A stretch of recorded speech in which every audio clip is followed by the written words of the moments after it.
ഇന്ന് നമ്മൾ ഫിസിക്സ് ആണ് നോക്കുന്നത്.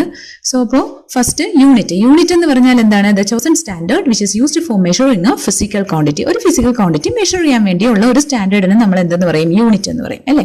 അപ്പോൾ രണ്ട് ടൈപ്പ് യൂണിറ്റ് ഉണ്ട്, ഫണ്ടമെന്റൽ യൂണിറ്റ്സും ഡിറൈവ്ഡ് യൂണിറ്റ്സും. According to the SI unit system the 7 fundamental units are. അപ്പം ഫണ്ടമെന്റൽ യൂണിറ്റ്സ് 7 എണ്ണമാണ്. SI യൂണിറ്റ് സിസ്റ്റം അനുസരിച്ചിട്ട് ഏതൊക്കെയാ ഫണ്ടമെന്റൽ യൂണിറ്റ്സിൽ വരുന്നത്?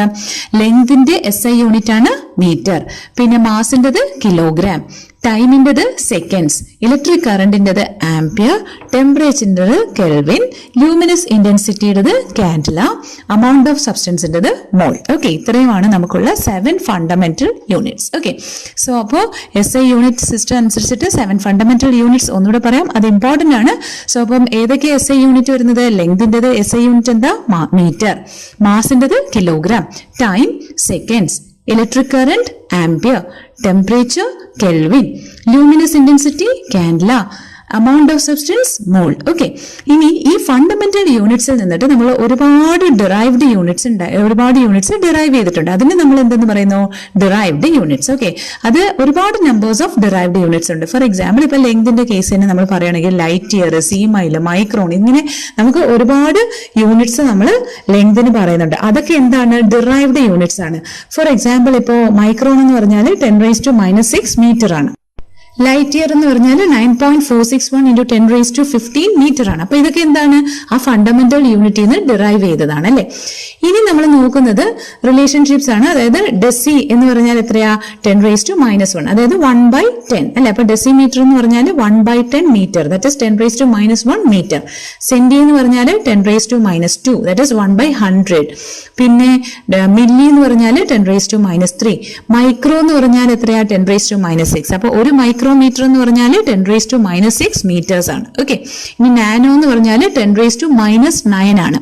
ഡെക്ക എന്ന് പറഞ്ഞാൽ 10, hecto means 100, kilo means 1000, mega means 10⁻⁶, giga means 10⁻�9. അപ്പൊ അതനുസരിച്ചിട്ടാണ് നമുക്ക് റിലേഷൻസ് വരിക. ഓക്കെ, ഒരു മീറ്റർ എന്ന് പറഞ്ഞാൽ 100 ഡെസിമീറ്റർ ആണ്, അതായത് 100 സെന്റിമീറ്റർ. ഒരു മീറ്റർ എന്ന് പറഞ്ഞാൽ 10 ഡെസിമീറ്റർ ആണ്, അതായത് 100 സെന്റിമീറ്റേഴ്സ് ആണ്, 1000 മില്ലിമീറ്റേഴ്സ് ആണ്. അങ്ങനെ നമുക്ക് റിലേഷൻഷിപ്സ് വരും. ഇനി നമ്മൾ മോഷനുമായിട്ട് റിലേറ്റ് ചെയ്തിട്ട് ബേസിക്കലി അറിയേണ്ട രണ്ട് കാര്യങ്ങൾ: scalar quantity, vector quantity. Scalar quantity എന്ന് പറഞ്ഞാൽ എന്താണ്? They have what magnitude only but they have no direction. അതായത് എന്താ? സ്കെയിലാർ ക്വാണ്ടിറ്റീസിന് ഡയറക്ഷൻ ഇല്ല, വാല്യൂസ് മാത്രമേ ഉള്ളൂ. ഓക്കെ, അതിനെയാണ് നമ്മൾ എന്തെന്ന് പറയുന്നത്? Scalar quantities. ഫോർ എക്സാമ്പിൾ ഇപ്പൊ മാസ് എന്ന് പറഞ്ഞാൽ നമുക്ക് അതിന് മാഗ്നിറ്റ്യൂഡ് മാത്രമേ ഉള്ളൂ അല്ലെ, ഇത്ര മാസ് എന്ന് പറയാം, പക്ഷെ അതിന് ഡയറക്ഷൻ ഉണ്ടോ? ഇല്ല. Okay, so that is a scalar quantity. അതേപോലെ speed, time, work, power, volume, energy, ഇതെല്ലാം എന്താണ്? സ്കെയിലാർ ക്വാണ്ടിറ്റീസ് ആണ്. That is they have magnitude only but they have no direction. Okay, ഇനി വെക്റ്റർ ക്വാണ്ടിറ്റീസ് എന്ന് പറഞ്ഞാൽ they have both magnitude as well as direction. Okay, ഇപ്പൊ displacement for example as a displacement, പിന്നെ velocity, acceleration, force, momentum, torque, all these things are found to be what vector quantities. അപ്പോൾ അത് പഠിച്ചു വെക്കുക. സ്കെയിലാറും വെക്ടറിന്റെ important ആയിട്ടുള്ള quantities ആണ് തന്നേക്കുന്നത്. Okay, ഇനി ഇലക്ട്രിക് കറണ്ട് എന്ന് പറഞ്ഞാൽ ആക്ച്വലി ഇലക്ട്രിക് കറണ്ട് എന്ന് പറയുമ്പോൾ ആക്ച്വലി അതിനൊരു ഡയറക്ഷൻ ഉണ്ടല്ലേ, but it is a scalar quantity because it does not obey triangle law. Okay, so അപ്പൊ ഇലക്ട്രിക് കറണ്ട് ഏതാണ്? വെക്ടർ ആണോ സ്കെയിലാർ ആണോ? It's a scalar quantity. Okay, ഇനി ഡിസ്റ്റൻസും ഡിസ്പ്ലേസ്മെന്റും തമ്മിലുള്ള ഡിഫറൻസ് എന്താണ്? ഇപ്പൊ നമ്മളിപ്പോ ഒരു 2 പോയിന്റ്സ് എടുക്കുവാണെങ്കിൽ the shortest distance between that points is termed as what? Displacement. Okay, നമ്മൾ ആ ഫിഗർ നോക്കുമ്പോൾ നമുക്ക് മനസ്സിലാവും 2 പോയിന്റ്സിനിടയ്ക്കുള്ള ആ ഷോർട്ടസ്റ്റ് ഡിസ്റ്റൻസ്. അപ്പൊ അതിനൊരു സ്പെസിഫിക് ആയിട്ട് നമുക്ക് ഡയറക്ഷൻ ഉണ്ട്. ഓക്കെ, സോ അപ്പൊ അതിന് നമ്മൾ ഡിസ്പ്ലേസ്മെന്റ് എന്ന് പറയും.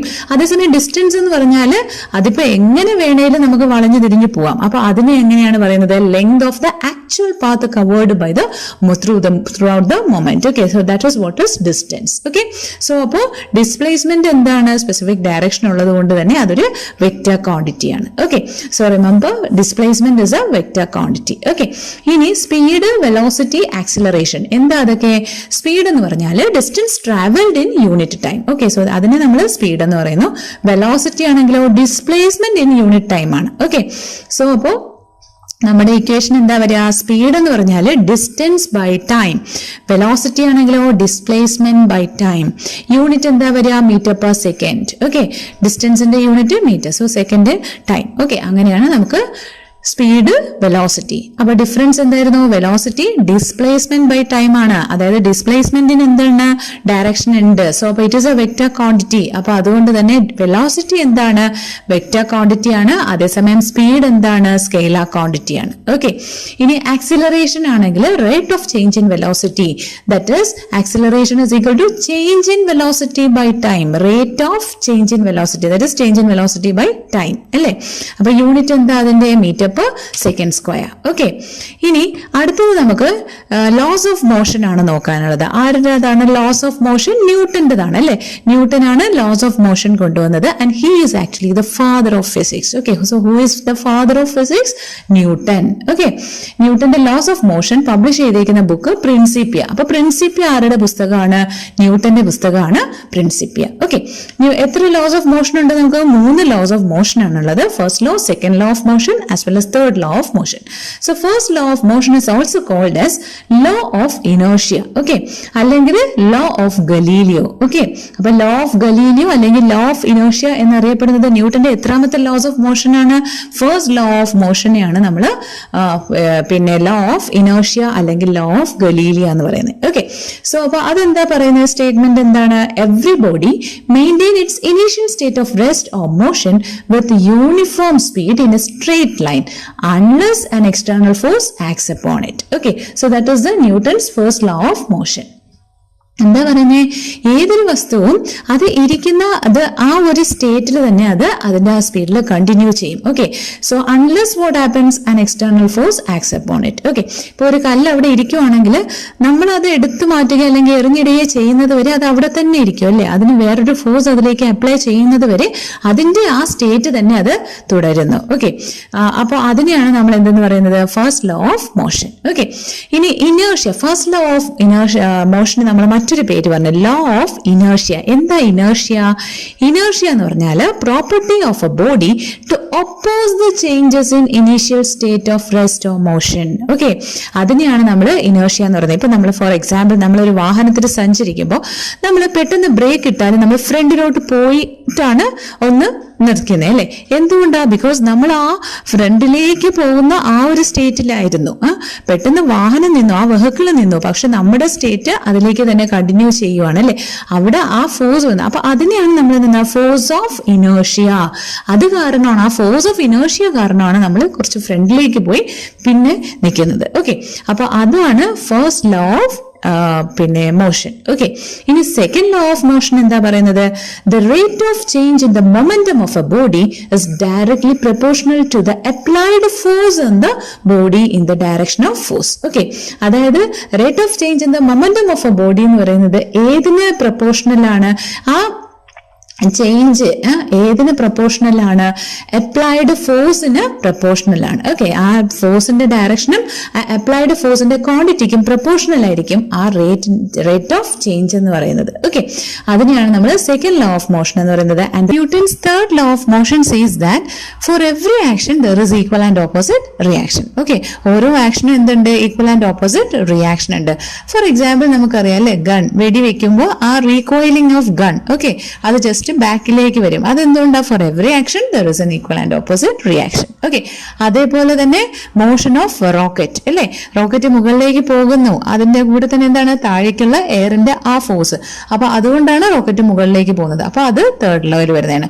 അതേപോലെ തന്നെ സ്വിമ്മിങ്, നമ്മൾ ഫ്രണ്ടിലേക്ക് മൂവ് ചെയ്യുന്നു, പക്ഷെ വെള്ളം ബാക്കിലേക്ക് പോകുന്നു അല്ലെ? അപ്പൊ അങ്ങനെ four every action there is what? Equal and opposite reaction. So friction is the force that opposes relative motion between two bodies. Okay, അത് ഫിഗറിൽ റെപ്രസെന്റ് ചെയ്തിട്ടുണ്ട്. അതായത് ഒരു ഒപ്പോസിംഗ് ഫോഴ്സ് ആണ് അല്ലെ ഫ്രിക്ഷൻ എന്ന് പറയുന്നത്. നമ്മൾ അങ്ങോട്ടേക്ക് നീങ്ങും, നമ്മൾ ആ ഫീൽ ചെയ്യുന്ന ഓപ്പോസിംഗ് ഫോഴ്സിനെ നമ്മൾ ഫ്രിക്ഷൻ എന്ന് പറയും. ഇനി സെൻട്രിപിറ്റൽ ഫോഴ്സ് എന്ന് പറഞ്ഞാൽ എന്താ? when a body travels along a circular path. Okay, so അപ്പോൾ remember that centripetal force circular പാത്തിൽ ഒരു ബോഡി റിവോൾവ് ചെയ്യുമ്പോൾ അല്ലെങ്കിൽ അത് മൂവ് ചെയ്യുമ്പോൾ ഉള്ള ഫോഴ്സ് ആണ് എന്ത്? Centripetal force. Okay, its velocity actually changes continuously and an external force will be acting upon the body towards the center of the path. Okay, അപ്പോൾ സെൻട്രിപെറ്റൽ ഫോഴ്സ് എന്ന് പറയുന്നത് സർക്കുലർ മോഷനിലെ ഫോഴ്സ് ആണ് centripetal force. Okay, ഇനി അടുത്തത് work, energy and power. അപ്പോൾ work എന്ന് പറഞ്ഞാൽ എന്താ?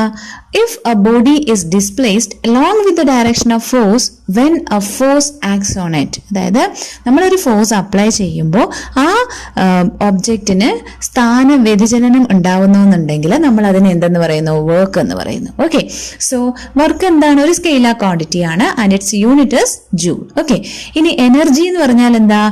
ആ വർക്ക് ചെയ്യാൻ വേണ്ട കപ്പാസിറ്റിനെയാണ് നമ്മൾ എനർജി എന്ന് പറയുന്നത്. Okay, capacity of a body to do work is termed as energy and that is also a scalar quantity and its SI unit is joule. Okay, ഇനി പവർ എന്ന് പറഞ്ഞാൽ എന്താ? Rate of doing work is called as power. Okay, power എന്ന് പറഞ്ഞാൽ work by time. Okay, ആ വർക്കിന്റെ rate of doing, അതായത് ടൈമിന്റെ ഇതിൽ നമ്മൾ പറയുവാണെങ്കിൽ അതിന് നമ്മൾ എന്തെന്ന് പറയും? പവർ എന്ന് പറയും. Okay, so work by time. അതിന്റെ SI യൂണിറ്റ് എന്താണ്? വാട്ട് ആണ്. അതായത് വർക്കിന്റെ യൂണിറ്റ് നമ്മൾ പറഞ്ഞു അല്ലെ, ജൂൾ. ജൂളിന് നമ്മൾ ഒരു ടൈം വെച്ചിട്ട് നമ്മൾ റേറ്റ് ആണ്, അപ്പൊ അതുകൊണ്ട് ജൂൾ പെർ സെക്കൻഡ്. ഓക്കെ, അപ്പൊ ജൂൾ പെർ സെക്കൻഡിന് മറ്റൊരു പേരുണ്ട്, അതാണ് എന്ത്? വാട്ട്. ഓക്കെ, സോ അപ്പൊ SI unit of power is actually joule per second. That is what is termed as what. Okay, ഇനി നമ്മൾ എനർജി ആയിട്ട് റിലേറ്റ് ചെയ്ത് കുറച്ച് കാര്യങ്ങളും കൂടി പറഞ്ഞിട്ട് അടുത്ത ടോപ്പിക്കിൽ പോവാം. സോ അപ്പൊ എനർജി, നമ്മൾ പൊട്ടൻഷ്യൽ എനർജി ഉണ്ട്, കൈനറ്റിക് എനർജി ഉണ്ട്. ബേസിക്കലി പൊട്ടൻഷ്യൽ എനർജി എന്ന് പറഞ്ഞാൽ എന്താ? Actually that is the energy due to position. Okay, അതിന്റെ ആ സ്ഥാനം, അത് പ്രത്യേകിച്ച് മൂവ്മെന്റ് ഒന്നും ഇല്ലാതെ ഇപ്പോൾ ഒരു വസ്തു അവിടെ ഇരിക്കുകയാണ്, അതിനും ഒരു എനർജി ഉണ്ട് അല്ലെ. ആ എനർജീനെയാണ് നമ്മൾ പൊട്ടൻഷ്യൽ എനർജി എന്ന് പറയാം. ഇപ്പോൾ ഡാമിൽ വെള്ളം കെട്ടിക്കിടക്കുകയാണ്, അപ്പൊ അത് നീങ്ങുന്നില്ല, പക്ഷേ ആ വാട്ടറിന്റെ ഡാമിനും ഒരു എനർജി ഉണ്ട്. That energy is what is potential energy. Okay, ഇനി മൂവ്മെന്റിന്റെ ടൈമിലുള്ളതാണെങ്കിൽ ഓക്കെ, അതിനെയാണ് നമ്മൾ കൈനറ്റിക് എനർജി എന്ന് പറയുന്നത്. Energy due to motion. Okay, so that is kinetic energy. ഇനി ബേസിക് ആയിട്ട് ഓർക്കുക, പ്രിൻസിപ്പിൾ ഓഫ് എനർജി എന്താ? Energy can neither be created nor be destroyed, it can only be transferred from one form to another. Energy നമുക്ക് create ചെയ്യാനോ destroy ചെയ്യാനോ പറ്റില്ല. Energy നമുക്ക് transform ചെയ്യാനോ പറ്റുക. ഒരു ഫോമിൽ നിന്ന് അനദർ ഫോമിലേക്ക് നമുക്ക് അതിനെ ചേഞ്ച് ചെയ്യാൻ പറ്റുകയാണ് ചെയ്യുന്നത്. അപ്പൊ അങ്ങനെയുള്ള കൺവേർഷൻസ് നമുക്ക് നോക്കാം. എനർജിയുടെ കൺവേർഷൻസ്. ഡൈനാമോയിൽ എന്താ നടക്കുക? മെക്കാനിക്കൽ എനർജി ഇലക്ട്രിക്കൽ എനർജി ആയിട്ടാണ് കൺവേർട്ടഡ് ആവുന്നത് അല്ലെ.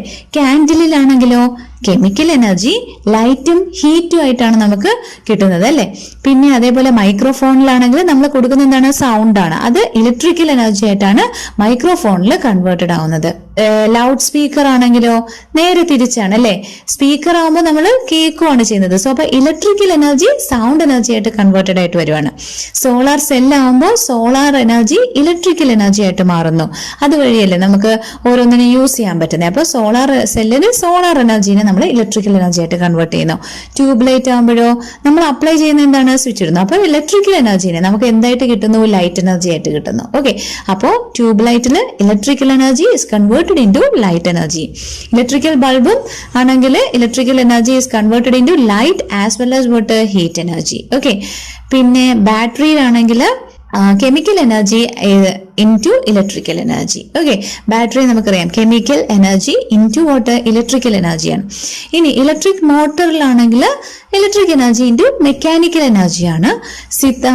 Okay, mechanical energy into sound energy. Okay, അപ്പോൾ അത്രയാണ് മെയിൻ ആയിട്ട് വരുന്ന എനർജി കൺവേർഷൻസ് ആയിട്ട് റിലേറ്റ് ചെയ്ത് വരുന്നത്. അതൊന്ന് പഠിച്ചു വെക്കുക. സിമ്പിൾ ആണ്, നമ്മൾ സാധാരണ കാണുന്നതൊന്ന് ആലോചിച്ച് വെക്കുക. ഡൈനാമോ നമ്മളൊരു നമ്മുടെ എന്താ പറയാ, നമ്മൾ ആ ലൈറ്റ് കത്തുന്നതൊന്ന് ആലോചിച്ചാൽ മതി. നമ്മൾ അപ്ലൈ ചെയ്യുന്ന ഇതിലേക്ക് മെക്കാനിക്കൽ എനർജി എന്തായിട്ട് മാറുന്നു? ഇലക്ട്രിക്കൽ എനർജി ആയിട്ട് മാറുന്നു അല്ലെ അവിടെ. പിന്നെ ക്യാൻഡിൽ ആണെങ്കിലോ കെമിക്കൽ എനർജിയാണ് ലൈറ്റ് ആൻഡ് ഹീറ്റ് എനർജി ആവുന്നത്. മൈക്രോഫോൺ ആണെങ്കിൽ നമ്മൾ കൊടുക്കുന്ന സൗണ്ട് ആണ് ഇലക്ട്രിക്കൽ എനർജി ആയിട്ടാണ് കൺവേർട്ടഡ് ആവുന്നത്.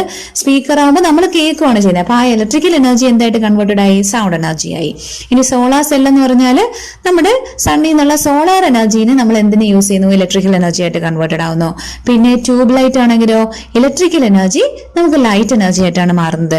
ഇലക്ട്രിക് ബൾബ് ഹീറ്റ് എനർജിയും കൂടിയിട്ട് പ്രൊഡ്യൂസ് ചെയ്യും.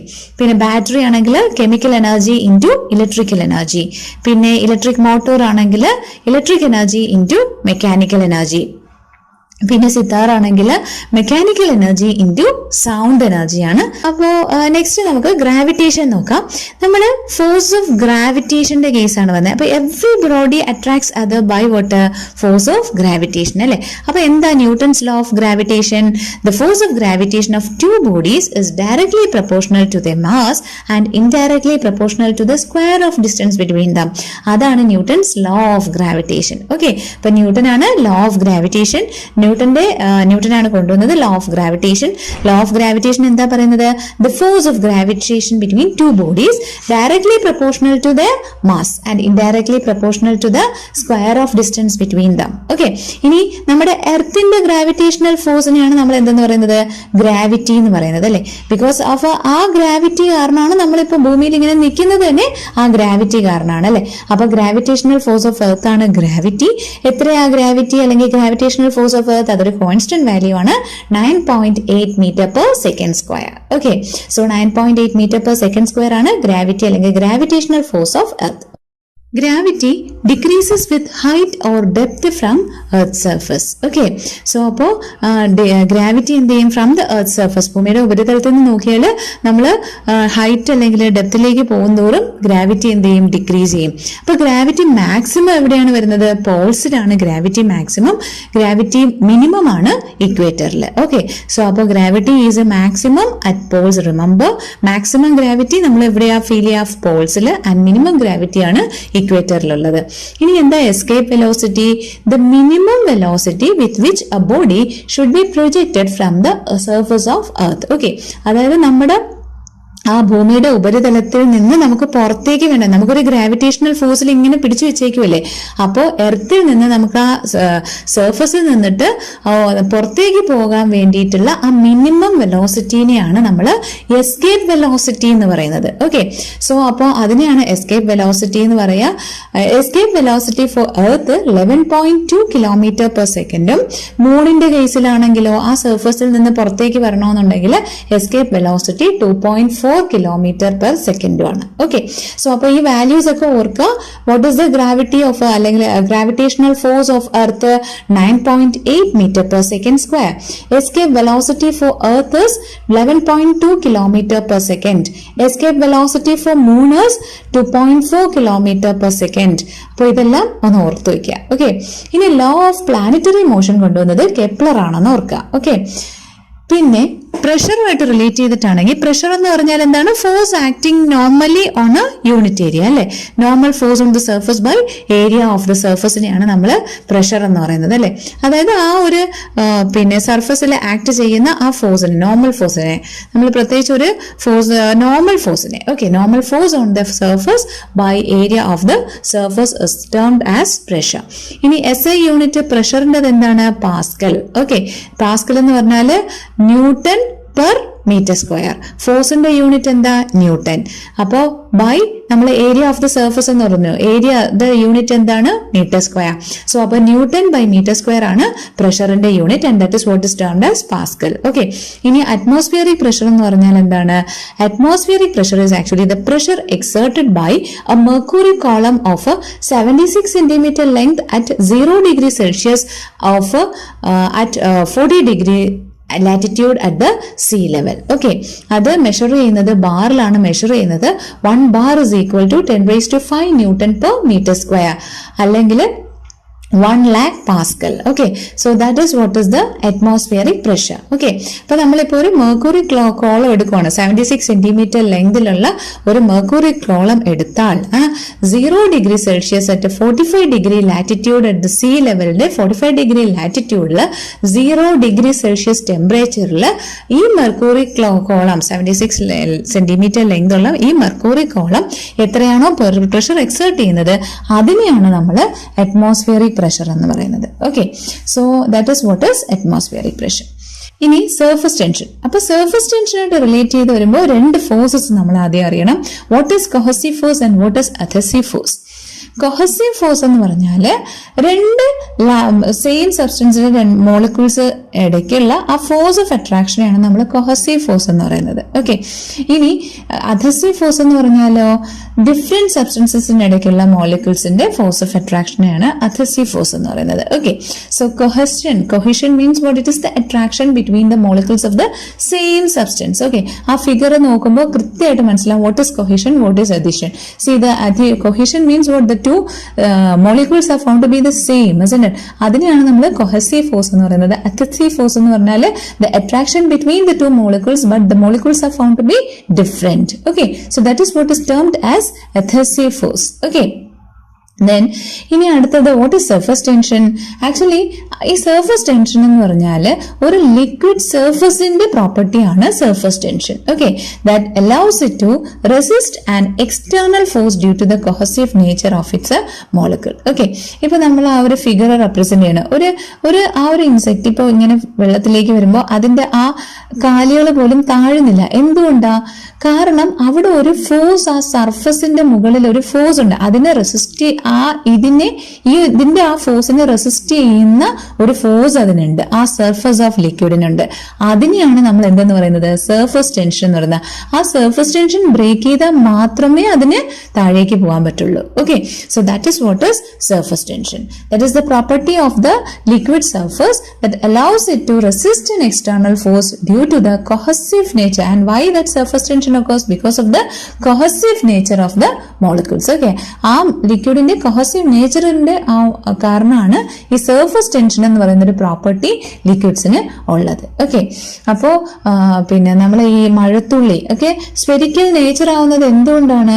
ബിക്കോസ് സർഫസ് ടെൻഷൻ അല്ലേ, because of its surface tension. Okay, ഇനി കാപ്പിലറി ട്യൂബ് എന്ന് പറഞ്ഞാൽ a tube having very narrow and uniform bore. Okay, so അപ്പം വളരെ ചെറിയ, നമ്മൾ സാധാരണ കണ്ടിട്ടുള്ളതാണ് അല്ലേ കാപ്പിലറി ട്യൂബ്. അപ്പൊ കാപ്പിലാരിറ്റി എന്ന് പറഞ്ഞാൽ എന്താണ്? നമ്മളെ ഒരു ട്യൂബിനെ, കാപ്പിലറി ട്യൂബിനെ ഡിപ്പ് ചെയ്യുന്നു. When it is dipped in liquid, the liquid may ascend or descend inside the tube, isn't it? And the liquid that wets the tube ascends. Okay, ഇനി നമ്മൾ ഈ കാപ്പിലറി ട്യൂബ് തന്നെ നോക്കിയാൽ നമുക്കറിയാം, കാപ്പിലറി ട്യൂബ് നമ്മൾ dip ചെയ്യുമ്പോൾ, ലിക്വിഡിലേക്ക് dip ചെയ്യുമ്പോൾ ചില സമയത്ത് എന്ത് ചെയ്യും? നന്നായിട്ട് വെള്ളം അങ്ങ് കയറും അല്ലെ, ചില സമയത്ത് അധികം കയറത്തില്ല. അവിടെ നമുക്ക് ഈ കൊഹസീവ് അധസീവ് ഫോഴ്സിന്റെ ആപ്ലിക്കേഷനാണ് വരുന്നത്. അതായത് എന്തുകൊണ്ടാ? അതായത് കൊഹസീവ് ഫോഴ്സ് കൂടുതലാണെന്നുണ്ടെങ്കിൽ എന്താ, ആ മോളിക്യൂൾസിനിടയിൽ കൊഹസീവ് ഫോഴ്സ് കൂടുതലാണ് അല്ലെ, അപ്പൊ അതിന് കയറാൻ പറ്റുമോ? കയറുന്നത് വളരെ കുറവായിരിക്കും. ഓക്കെ, സോ അതേസമയം ഈ കാപ്പിലറിയും കൂടി വരുമ്പോൾ അവിടെ രണ്ട് ഡിഫറെന്റ് മോളിക്യൂൾസ് ആണ്. അപ്പൊ കാപ്പിലറിയിലേക്ക് വരുമ്പോൾ അവിടെ അധസീവ് ഫോഴ്സ് കൂടുതലാണ് എങ്കിൽ എന്ത് ചെയ്യും? ഈ ലിക്വിഡ് അതിലേക്ക് കയറും, ആ അധീഷൻ കൂടുതലാണെങ്കിൽ. ഓക്കെ, അപ്പൊ അതാണ് അതിന്റെ ആ ബേസിക് ആയിട്ട് വരുന്ന പ്രിൻസിപ്പിൾ. ഓക്കെ, ഇനി what is viscosity? Viscosity is actually the property of a liquid to oppose the relative motion between different layers. Okay, ഇപ്പൊ നമ്മൾ ആ ഫിഗർ നോക്കിയല്ലേ, ഒരു വിസ്കസ് ആയ ലിക്വിഡ് എന്ത് ചെയ്യും? നമ്മളൊന്ന് ചരിച്ചാൽ പോലും അത് വീഴാനുള്ള ഒരു ബുദ്ധിമുട്ടായിരിക്കും അല്ലെ. മറ്റേതാണെങ്കിലോ പെട്ടെന്ന് വീഴും. എന്തുകൊണ്ടാ? കാരണം നമുക്കറിയാം ലിക്വിഡ് എന്ന് പറഞ്ഞാൽ ഡിഫറെന്റ് ലെയേഴ്സ് ആണ് ലിക്വിഡ് എന്ന് പറയുന്നത് അല്ലെ. അപ്പൊ ആ ഡിഫറെന്റ് ലെയേഴ്സിനിടയ്ക്ക് വരുന്ന ആ ഒരു ഒപ്പോസിഷൻ ഫോഴ്സ് കൂടുതലുള്ള ലിക്വിഡ്സ് ആണെങ്കിൽ അത് വിസ്കസ് ആയിരിക്കും. അപ്പോൾ മറ്റേതാണെങ്കിൽ എന്തായിരിക്കും? ഇപ്പോൾ വാട്ടർ ഒക്കെ നമ്മൾ എടുത്തു കഴിഞ്ഞാൽ ആ ഡിഫറെന്റ് ലെയേഴ്സ്, നമ്മളിപ്പോൾ വാട്ടർ എന്ന് പറഞ്ഞിരുന്നാൽ അത് actually different layers of water ആണ്. അപ്പോൾ ആ ഡിഫറെന്റ് ലെയേഴ്സിനിടയ്ക്കുള്ള ഒപ്പോസിഷൻ ഫോഴ്സ് വളരെ കുറവാണ് എങ്കിൽ അതെന്താണ്? ഫ്രീലി ഫ്ലോയിങ് ആയിരിക്കും അല്ലെ. അപ്പോൾ വിസ്കസിറ്റി കുറവായിരിക്കും. ഓക്കെ, ആ ഫോഴ്സിനെയാണ് നമ്മൾ എന്തെന്ന് പറയുന്നത്? വിസ്കസ് ഫോഴ്സ് എന്ന് പറയുന്നത്. That is the force that opposes the motion between the different layers of liquid. Okay, so that is what is viscous force and viscosity. ഇനി ഇലാസ്റ്റിസിറ്റി എന്ന് പറഞ്ഞാൽ എന്താ? നമ്മളിപ്പോ ഒരു സാധനം വലിക്കുവാണ്. ഇപ്പൊ ഫോർ എക്സാമ്പിൾ ഇപ്പൊ ആ ഫിഗറിൽ കാണിച്ചിട്ടുണ്ട് റബ്ബർ ബാൻഡിന്റെ കേസ് അല്ലെ. അതെന്താണ്? നമ്മളൊരു ഫോഴ്സ് അപ്ലൈ ചെയ്യുന്നു, അത് ആക്ച്വലി ഇരിക്കുന്ന സൈസ് ഷേപ്പിൽ നിന്നിട്ട് അതൊന്ന് മാറിയില്ലേ? നമ്മളിപ്പോ റൗണ്ടിൽ ഇരിക്കുന്ന ഒരു റബ്ബർ ബാൻഡിന് നമ്മളൊരു ഫോഴ്സ് അപ്ലൈ ചെയ്യുമ്പോഴത്തേക്കും, നമ്മളൊന്ന് വലിക്കുമ്പോഴത്തേക്കുമാണ് എന്ത് ചെയ്യുന്നത്?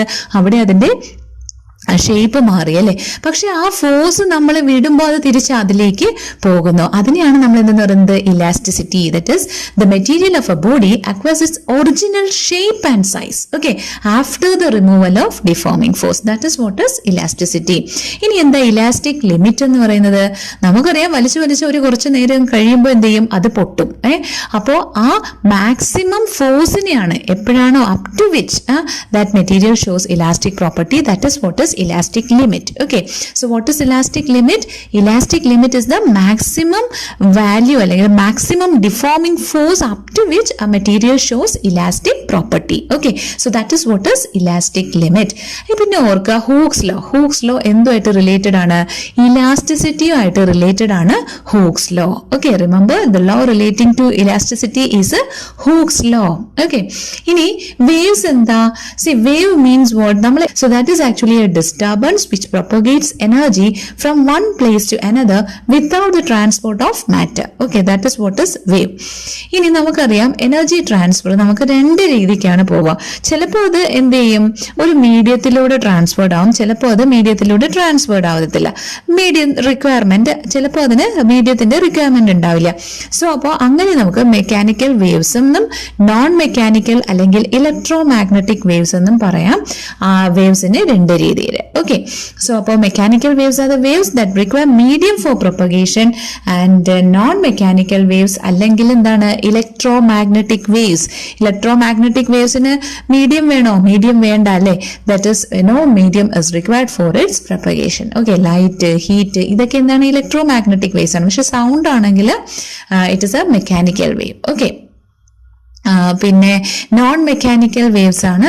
For example the light, heat and all. Okay, ഇനി ഡിസ്കവററിനെ നോക്കുവാണെങ്കിൽ അത് പഠിച്ചു വെക്കുക. ഗാമ റേസ് ഡിസ്കവർ ചെയ്തത് ഹെൻറി ബെക്യുറൽ ആണ്. ഗാമ റേസ് ഡിസ്കവർ ചെയ്തത്. എക്സ് റേസ് ആണെങ്കിൽ റോഞ്ചൻ, പിന്നെ യു വി റേസ് ആണെങ്കിൽ റിറ്റർ, IR റേസ് ആണെങ്കിൽ ഹേർഷൽ, പിന്നെ ഷോർട്ട് റേഡിയോ വേവ്സ് ആണെങ്കിൽ hertz, Heinrich hertz, then long radio waves ആണെങ്കിൽ മാക്രണി. ഇനി all electromagnetic waves consist of photons. Okay, and wavelength എത്രയാ? 10⁻⁻⁴ to 10⁻⁴ meter. Okay, so അപ്പോൾ ഡിസ്കവർ ഒന്നുകൂടി പറയാം. Gamma rays Becquerel, Henri Becquerel. X rays Roentgen, UV rays Ritter, IR rays Herschel, short radio waves Heinrich Hertz and long radio waves Marconi. Okay, so അപ്പോൾ അത്രയാണ് വരുന്നത്. ഇനി നമുക്ക് നോക്കാനുള്ളത് sound waves ആയിട്ട് റിലേറ്റ് ചെയ്തിട്ടാണ്. സൗണ്ട് വേവ്സ് എന്ന് പറഞ്ഞാൽ എന്താണ്? ലോഞ്ചിറ്റ്യൂഡിനൽ മെക്കാനിക്കൽ വേവ്സിനെയാണ് നമ്മൾ സൗണ്ട് വേവ്സ് എന്ന് പറയാം. Next, sound waves. Sound waves are actually longitudinal mechanical waves ആണ് സൗണ്ട് വേവ്സ്. സോ അപ്പം നമ്മൾ അവിടെ ഒരു റെപ്രസെന്റ് ചെയ്തിട്ടുണ്ട്, ഒരു ഫിഗർ റെപ്രസെന്റ് ചെയ്തിട്ടുണ്ട്. അപ്പൊ വേവിന്റെ അത് നോക്കിയാൽ വേവ് ലെങ്ത്, ആംപ്ലിറ്റ്യൂഡ്, ഫ്രീക്വൻസി അത് പഠിച്ചു വെക്കുക. അതായത് വേവ് ലെങ്ത് എന്ന് പറഞ്ഞാൽ എന്താണ്? അവിടെ ഒരു ഫിഗർ റെപ്രസെന്റ് ചെയ്തിട്ടുണ്ട് അല്ലെ. രണ്ട് ഐഡന്റിക്കൽ പോയിന്റ്സിന്റെ ആ ഒരു ഡിസ്റ്റൻസിനെയാണ് നമ്മൾ വേവ് ലെങ്ത് എന്ന് പറയുന്നത്. ഇനി ആംപ്ലിറ്റ്യൂഡ് എന്ന് പറഞ്ഞാലോ ആ റെഡ് കളറിൽ ആ ഗ്രീൻ കളറിൽ റെപ്രസെന്റ് ചെയ്തിരിക്കുന്നതാണ് ആംപ്ലിറ്റ്യൂഡ്. അതായത് ഒറിജിൻ തൊട്ട് ഏതർ ആ മുകളിലത്തെ പോയിന്റിന് നമ്മൾ ക്രസ്റ്റ് എന്ന് പറയും, താഴെയാണെങ്കിൽ ട്രഫ് എന്ന് പറയും. അപ്പോൾ ക്രസ്റ്റ് വരെയോ ട്രഫ് വരെയോ ഉള്ള ആ ഡിസ്റ്റൻസിനെയാണ് നമ്മൾ എന്തെന്ന് പറയുന്നത്? ആംപ്ലിറ്റ്യൂഡ് എന്ന് പറയുന്നത്. ഓക്കെ, ഫ്രം ദ ഒറിജിൻ, ആ ഒറിജിൻ എന്ന് പറയുന്നത് നമ്മൾ നടുക്കൂടെ ആ വെർട്ടിക്കലി ഹൊറിസോണ്ടലി വരച്ചിരിക്കുന്ന ആ ലൈനെയാണ്. ഓക്കെ, വെർട്ടിക്കലി അല്ല, ഹൊറിസോണ്ടലി വരച്ചിരിക്കുന്ന ആ ലൈനെയാണ് ഒറിജിനൽ ലൈൻ. അപ്പൊ ആ ഒറിജിൻ ലൈൻ തൊട്ട് മുകളിലേക്ക് അല്ലെങ്കിൽ ആ ഒറിജിൻ ലൈൻ തൊട്ട് താഴേക്ക്, അതിനെയാണ് നമ്മൾ എന്തെന്ന് പറയുന്നത്? ആംപ്ലിറ്റ്യൂഡ് ഓഫ് എ വേവ് എന്ന് പറയുന്നത്. Okay, so that is the distance between origin and crest or trough. That represents the amplitude. Okay, ഇനി ഫ്രീക്വൻസി എന്ന് പറഞ്ഞാൽ എന്താണ്? The number of waves that passes A point per unit time. Okay, number of waves ആണ്. മറ്റത് wave length എന്ന് പറഞ്ഞാൽ ആ distance ആണ് വേവ് ലെങ്ത്. ഓക്കെ, സോ അപ്പം റിമെമ്പർ ദാറ്റ്. ഇനി നെക്സ്റ്റ് എന്ന് പറഞ്ഞാൽ നമ്മൾ സൗണ്ട് വേവ്സിന്റെ കേസിലാണെങ്കിൽ സൗണ്ട് വേവ്സിൽ നമ്മൾ ഫ്രീക്വൻസി എന്ന് പറയുന്നത് 20 Hz to 20,000 Hz ആണ് സൗണ്ട് വേവ്സിന്റെ നോർമൽ ഫ്രീക്വൻസി. അതേസമയം 20 Hz താഴെ ഫ്രീക്വൻസി ഉള്ളതിനെ ഇൻഫ്രാസോണിക് സൗണ്ട് എന്ന് പറയും. 20,000 Hz മുകളിലാണ് ഫ്രീക്വൻസി എങ്കിൽ അതിനെ അൾട്രാസോണിക് സൗണ്ട് എന്ന് പറയും. ഓക്കെ, സോ അപ്പോൾ ഫ്രീക്വൻസി ബിലോ 20 Hz ഇൻഫ്രാസോണിക് എന്ന് പറയും. Frequency above 20,000 Hz ultra ultrasonic എന്ന് പറയും. 20 Hz to 20,000 Hz ആണ് നമ്മുടെ നോർമൽ റേഞ്ച്. ഓക്കെ, ഇനി നോർമൽ സൗണ്ട് വേവ്സിന്റെ ആ ഒരു ഫ്രീക്വൻസി റേഞ്ച് എന്ന് പറയുന്നത്. ഓക്കെ, ഇനി അൾട്രാസോണിക് വേവ്സ് എന്തിനൊക്കെയാണ് യൂസ് ചെയ്യുന്നത്? അൾട്രാസോണിക് സിഗ്നൽസ് ഉണ്ട് അല്ലെ, സിഗ്നൽസ് സെൻഡ് ചെയ്യാൻ വേണ്ടിയിട്ട് യൂസ് ചെയ്യാം. പിന്നെ അതുപോലെ തന്നെ നമ്മൾ സീന്റെ ഡെപ്ത് അളക്കാൻ വേണ്ടിയിട്ട് ആ അൾട്രാസോണിക് വേവ്സ് ആണ് യൂസ് ചെയ്യുന്നത്. സ്റ്റെറിലൈസ് ചെയ്യാൻ വേണ്ടിയിട്ട് ലിക്വിഡ്സിന്റെ സ്റ്റെറിലൈസേഷന് യൂസ് ചെയ്യുന്നുണ്ട്. അതേപോലെ തന്നെ അൾട്രാസോണോഗ്രഫിയിലും അൾട്രാസോണിക് വേവ്സ് ആണ് യൂസ് ചെയ്യുന്നത്. ഓക്കെ, ഇനി speed of sound is maximum എവിടെയാണ്? സോളിഡ്. ഓൾറെഡി നമ്മൾ പറഞ്ഞായിരുന്നു, സൗണ്ടിന് ട്രാവൽ ചെയ്യാനായിട്ട് ഒരു മീഡിയം വേണം. അപ്പോൾ ആ മീഡിയത്തിൽ തന്നെ നമുക്കറിയാം സോളിഡിലൂടെയാണ് സൗണ്ടിന്റെ മാക്സിമം സ്പീഡ് വരുന്നത്, മിനിമം ആണ് ഗ്യാസസിൽ. ഓക്കെ, സോ അപ്പോൾ sound speed is maximum in solid, minimum in gases. Okay, remember. ഇനി ഹീറ്റ് പറയുകയാണെങ്കിൽ ഹീറ്റ് എനർജി എന്ന് പറഞ്ഞു കഴിഞ്ഞാൽ എന്താണ്? ആക്ച്വലി ഹീറ്റ് എന്ന് പറയുന്നത് ഒരു ഫോം ഓഫ് എനർജിയാണ് that flows from a hot body to a cold body. Unit എന്താണ്? അതൊരു എനർജിയാണ് അല്ലെ, ഹീറ്റ്. അപ്പൊ അതുകൊണ്ട് തന്നെ യൂണിറ്റ് ജൂൾ ആണ്. ടെമ്പറേച്ചർ എന്താ? Temperature is actually the degree of hotness and coldness of the body. Okay, so അപ്പൊ അതിനെയാണ് നമ്മൾ ടെമ്പറേച്ചർ എന്ന് പറയുന്നത്, the degree of hotness and coldness. Okay, അതിന്റെ യൂണിറ്റ് SI യൂണിറ്റ് കെൽവിൻ ആണ്. ഓക്കെ, സോ അപ്പൊ ടെമ്പറേച്ചറിന്റെ SI യൂണിറ്റ് എന്താണ്? കെൽവിൻ. ഇനി നമ്മൾ ആ ഫിഗറിൽ റെപ്രസെന്റ് ചെയ്തിട്ടുണ്ട് ഫാരൻഹീറ്റും സെൽഷ്യസും കെൽവിനും തമ്മിലുള്ള റിലേഷൻ. അപ്പൊ അതൊന്ന് നോക്കി പഠിച്ചു വെക്കുക. നമ്മൾ അബ്സല്യൂട്ട് സീറോ എന്ന് പറഞ്ഞാൽ എന്താണ്? അബ്സല്യൂട്ട് സീറോ എന്ന് പറഞ്ഞാൽ നമ്മൾ ഓൾറെഡി പറഞ്ഞു കെൽവിൻ ആണ് ടെമ്പറേച്ചറിന്റെ SI യൂണിറ്റ് എന്ന്. അപ്പൊ അബ്സല്യൂട്ട് സീറോ എന്ന് പറയുന്നത് 0 കെൽവിനെയാണ് അബ്സല്യൂട്ട് സീറോ എന്ന് പറയാ. Okay, 0 Kelvin, absolute zero, that is minus 273 degree Celsius അല്ലെങ്കിൽ minus 259 degree Fahrenheit. Okay, so that is what is absolute zero. ഇനി 0 ഡിഗ്രി സെൽഷ്യസ് എന്ന് പറഞ്ഞാലോ? 0 ഡിഗ്രി സെൽഷ്യസ് എന്ന് പറയുന്നത് നമ്മുടെ ഫ്രീസിംഗ് പോയിന്റ് ഓഫ് വാട്ടർ ആണ് അല്ലെ. അത് കെൽവിനിൽ എത്രയാ വരുന്നത്? 273 കെൽവിൻ. ഓക്കെ, അല്ലെങ്കിൽ 32 degree Fahrenheit. Okay, so 0 degree Celsius freezing point of water ആണ് 0 ഡിഗ്രി സെൽഷ്യസ്. അത് കെൽവിന് പറയുവാണെങ്കിൽ 273 കെൽവിൻ ആണ് അത് ടെമ്പറേച്ചർ വരിക. ഫാരൻഹീറ്റിലാണെങ്കിൽ 32 ഡിഗ്രി ഫാരൻഹീറ്റ്. ഓക്കെ, അപ്പോൾ 100 ഡിഗ്രി സെൽഷ്യസ് ആണ് ബോയിലിംഗ് പോയിന്റ് ഓഫ് വാട്ടർ അല്ലെ. അപ്പൊ അത് വരുന്നത് കെൽവിനിൽ 373 കെൽവിനും ഫാരൻഹീറ്റിൽ 212 ഡിഗ്രി ഫാരൻഹീറ്റ്. ഓക്കെ, സോ അപ്പോൾ അങ്ങനെയാണ് അതിന്റെ കേസസ് വരിക. Next topic is transmission of heat. Heat എന്ന് പറയുന്നത് എന്താന്ന് പറഞ്ഞു? ഒരു ഫോം ഓഫ് എനർജിയാന്ന് പറഞ്ഞു. അപ്പൊ അതുകൊണ്ട് തന്നെ അതെന്താണ്? ട്രാൻസ്മിഷൻ അണ്ടർഗോ ചെയ്യുന്നതാണ് അല്ലെ. അപ്പോൾ ഹീറ്റ് ഇങ്ങനെ നമുക്ക് മൂവ്മെന്റ് ചെയ്യുന്നത് എങ്ങനെയൊക്കെയാണ്? Conduction, convection, radiation. ഓക്കെ, അങ്ങനെ 3 രീതിക്കാണ് ഹീറ്റിന്റെ ട്രാൻസ്മിഷൻ വരുന്നത്. Conduction, convection, radiation. കണ്ടക്ഷൻ എന്ന് പറഞ്ഞാൽ എന്താണ്? See the transfer of heat by the vibration of particles of the medium without any movement. Okay, for example and that occurs in solids. ഇപ്പൊ solids, ഇപ്പൊ നമ്മളൊരു ഒരു സ്പൂൺ ചൂടാക്കുവാന്ന് വെച്ചോ. അപ്പൊ എന്ത് ചെയ്യും? ആദ്യം നമ്മളിപ്പോ അതിന് മൂവ് ചെയ്ത് അങ്ങോട്ടേക്ക് ആ അടുപ്പിൽ ഇപ്പം ഒരു സ്പൂൺ കാണിച്ച് ചൂടാക്കുന്നു. നമ്മൾ അതിന്റെ ഒരറ്റം ചൂടാക്കിയാൽ പോലും നമ്മൾ കൈപിടിച്ചേക്കുന്നതിന്റെ അല്ലെങ്കിൽ ആ ഒരു സൈഡ് നമ്മൾ അതിലേക്ക് കൊണ്ടുപോയില്ലെങ്കിലും അത് ഹീറ്റ് ആവും അല്ലെ. അതെങ്ങനെയാണ്? കാരണം that is actually conduction. Okay, അപ്പോൾ കണ്ടക്ഷൻ മെറ്റൽസ് ഒക്കെ നമ്മൾ ചൂടാക്കുന്നു. മെറ്റൽസ് ഒക്കെ ചൂടാക്കുമ്പോൾ ഇത് തന്നെയാണ് സംഭവിക്കുന്നത്. കാരണം ഒരു സൈഡിൽ നിന്ന് ചൂടായിട്ട് എന്ത് ചെയ്യും? അത് പിന്നെ വൈബ്രേഷൻ ഓഫ് പാർട്ടിക്കിൾസ് ആണ് ആക്ച്വലി നടക്കുന്നത്. ഓക്കെ, സോ അപ്പൊ അത് കാരണം എന്ത് ചെയ്തു? ഹീറ്റ് ട്രാൻസ്ഫർ ചെയ്ത് അടുത്ത പോർഷനിലേക്ക് വരുന്നു. അതിനെയാണ് നമ്മൾ കണ്ടക്ഷൻ എന്ന് പറയുന്നത്. And that occurs in the case of solids. അപ്പൊ സോളിഡ്സിൽ ഹീറ്റ് ട്രാൻസ്മിഷൻ എങ്ങനെയാണ്? കണ്ടക്ഷൻ. ഇനി കൺവെക്ഷൻ ആണെങ്കിലോ ഹീറ്റ് ഈസ് ട്രാൻസ്ഫേർഡ് ത്രൂ അല്ലെങ്കിൽ transmitted through movement of particles in the medium. For example liquids and gas. നമ്മൾ വെള്ളം തിളയ്ക്കുന്നു. വെള്ളം തിളയ്ക്കുമ്പോൾ എന്താ ചെയ്യുന്നത്? ആ വെള്ളത്തിന്റെ പാർട്ടിക്കിൾസ് ഇങ്ങനെ അടിയിൽ നിന്ന് മുകളിലേക്ക് ആ ഒരു മൂവ്മെന്റ് ഉണ്ടല്ലോ, അതാണ് എന്ത് ചെയ്യുന്നത്? അടുത്തടുത്ത പാർട്ടിക്കിൾസിനെ അത് ചൂടാക്കിക്കൊണ്ടിരിക്കുന്നത് അല്ലെ. അപ്പോൾ അതാണ് convection. Okay, it is transmitted through movement of particles in the medium. Okay, ആ താഴേന്ന് മുകളിലേക്ക് പോകുന്ന ആ ഒരു പ്രോസസ് ഒന്ന് ആലോചിച്ചാൽ മതി. ഇനി റേഡിയേഷൻ ആണെങ്കിൽ transmission of heat occurs without affecting the medium. For example is by rays. Okay, നമ്മുടെ സൂര്യപ്രകാശം. ഓക്കെ, അപ്പൊ എന്താണ്? പ്രത്യേക പ്രത്യേകിച്ച് ഒരു മീഡിയത്തിനെ ഒന്നും അഫക്റ്റ് ചെയ്യാതെ നമുക്ക് എന്താണ് ചെയ്യുന്നത്, ആ റേസ് വഴിയിട്ടാണ് വരുന്നത്. അതിനെയാണ് നമ്മൾ എന്ന് പറയുന്നത് റേഡിയേഷൻ. ഓക്കെ, സോ അപ്പോൾ conduction, convection, radiation. Conduction solids ഓർക്കുക, കൺവെക്ഷൻ ലിക്വിഡ്സ് ആൻഡ് ഗ്യാസസ് ഓർക്കുക, റേഡിയേഷൻ ആണെങ്കിൽ നമ്മുടെ റേസ്. ഫോർ എക്സാമ്പിൾ നമ്മുടെ സൺലൈറ്റ് അല്ലേ, സൺലൈറ്റിന്റെ കേസും കൂടിയിട്ട് ഓർക്കുക, heating of the earth by sun. ഇനി changes in states of matter ആണ് ഇനി അടുത്തത് നോക്കാനുള്ളത്. അതും ഇമ്പോർട്ടന്റ് ആണ്. Changes in states of matter, നമുക്കറിയാം 3 സ്റ്റേറ്റ്സ് ഓഫ് മാറ്റർ ആണുള്ളത്, സോളിഡ്, ലിക്വിഡ് ആൻഡ് ഗ്യാസ്. അപ്പോൾ ആ ഫിഗർ ഒന്ന് നോക്കിയാൽ തന്നെ നമുക്ക് സിമ്പിൾ ആയിട്ട് മനസ്സിലാവും. ജസ്റ്റ് ഒന്ന് കൺസിഡർ ചെയ്യാം, ഒരു ഐസ് എടുത്തു കഴിഞ്ഞാൽ അത് കുറച്ചു നേരം കഴിയുമ്പോൾ എന്താണ്, ലിക്വിഡ് ആവുന്നത് അല്ലേ. അപ്പൊ ആ ഒരു പ്രോസസ്സിനെ, that is conversion of solid to liquid, and that is what is termed as melting അല്ലേ. ഇനി ലിക്വിഡിനെ നമ്മളൊന്ന് തിളപ്പിക്കുക എങ്ങാനും ചെയ്തു കഴിഞ്ഞാലോ അതെന്ത് ചെയ്ത് ഇവാപറേറ്റ് ചെയ്ത് പോയി, അതായത് liquid conversion to gas. Okay, അപ്പോൾ ഒരു എക്സാമ്പിൾ പറഞ്ഞതാണ് തിളപ്പിക്കുന്ന കേസും നമ്മുടെ ഇതുമൊക്കെ. അപ്പോൾ എന്താണ് ആക്ച്വലി മെൽറ്റിംഗ് എന്ന് പറഞ്ഞാൽ process of conversion of solid into liquid, liquid into ഗ്യാസിനെ ഇവാപറേഷൻ എന്ന് പറയും.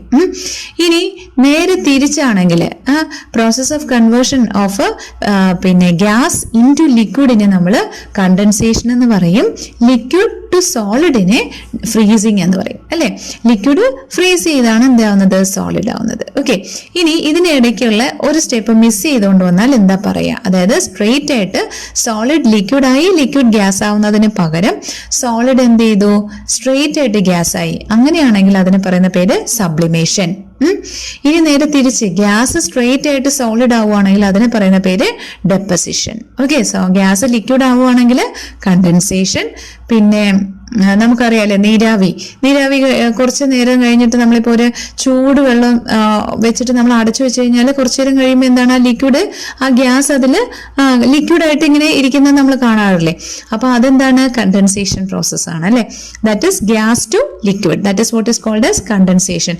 അതേസമയം ഗ്യാസ് ടു സോളിഡ് ആയിട്ട് മാറുകയാണെന്നുണ്ടെങ്കിൽ അതിന് നമ്മൾ ഡെപ്പോസിഷൻ എന്ന് പറയും. പിന്നെ അതുപോലെ തന്നെ ഹോർ ഫ്രോസ്റ്റ് എന്ന് പറയുന്ന ഒരു ടേമും കൂടി ഓർക്കുക, Hor frost, that is the reverse process of sublimation. Okay, ഇനി എന്താണ് ഐസോതെർമൽ പ്രോസസ്, എന്താണ് അഡിയാബാറ്റിക് പ്രോസസ് എന്നുള്ളത് നോക്കാം. ഐസോതെർമൽ പ്രോസസ് എന്ന് പറയുമ്പോൾ തന്നെ അറിയാം, ഇങ്ങനെയുള്ള ചേഞ്ചസ് ഒക്കെ നടക്കുമ്പോൾ temperature of the system remains constant. Isothermal that is constant temperature, അതിനെയാണ് നമ്മൾ എന്തെന്ന് പറയുന്നത്, ഐസോതെർമൽ പ്രോസസ് എന്ന് പറയുന്നത്. അഡിയാബാറ്റിക് പ്രോസസ് എന്ന് പറഞ്ഞാൽ എന്താണ്, എനർജി എക്സ്ചേഞ്ച് സറൗണ്ടിങ്സുമായിട്ട് ഉണ്ടാവാത്ത പ്രോസസ്സിനെയാണ് നമ്മൾ അഡിയാബാറ്റിക് പ്രോസസ് എന്ന് പറയുന്നത്. Okay, so there is no exchange of energy with the surroundings. Okay, when the changes takes place in a system, that is what is called as a adiabatic process. Next, light. Light is actually a form of energy that is propagated as a electromagnetic waves. Okay, light എന്താണ്, ഒരു form of energy ആണ് അല്ലേ.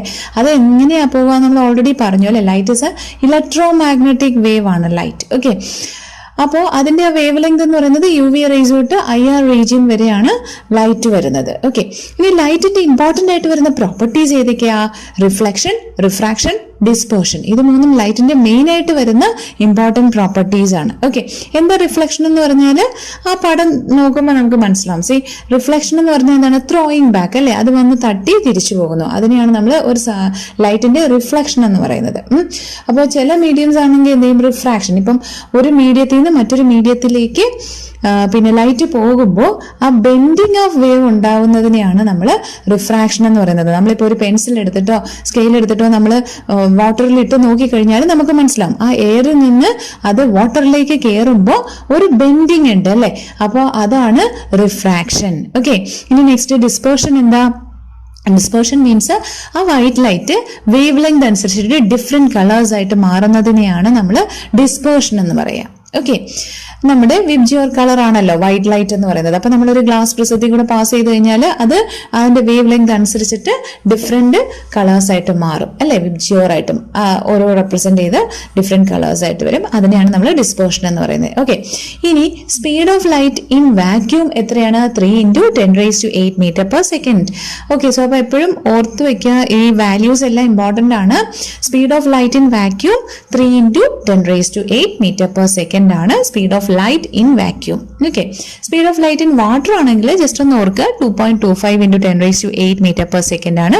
Speed of light in glass ആണെങ്കിൽ 2 into 10⁸ metre per second. Okay, so അതിൽ important ആണ്.